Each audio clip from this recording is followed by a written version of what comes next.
All this week we have been considering what it looks like to live faithfully for God all through our lives, as we sought good advice to do this and great examples of faithful believers. Good morning. This is Pastor Ernie Lewis of the Blue Point Church in Sisney, Illinois, with your thoughts for Friday. When searching those faithful examples in the Old Testament, we come across Daniel and his story of how he was faithful to his God despite his unbearable circumstances that he faced.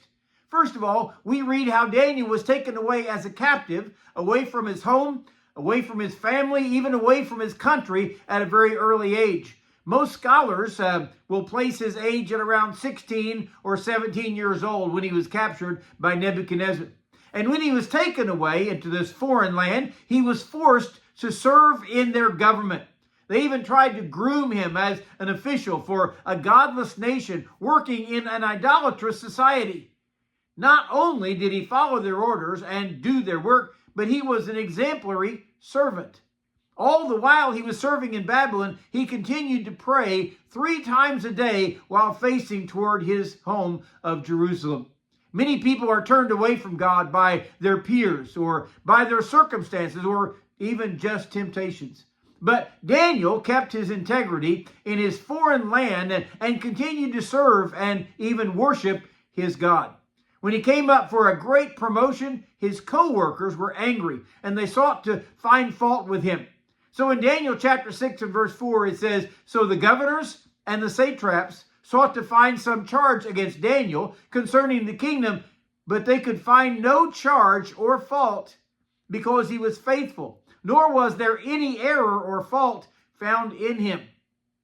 You know, there are several parts of this story that make his faithfulness extraordinary. First of all, the fact that he was captured at an early age, when one is most impressionable, and yet he stayed faithful to his God for many years. Second is the fact that he had served Babylon for some 70 years, and they still could find no fault in all that he had done. He must not have been a typical politician, right?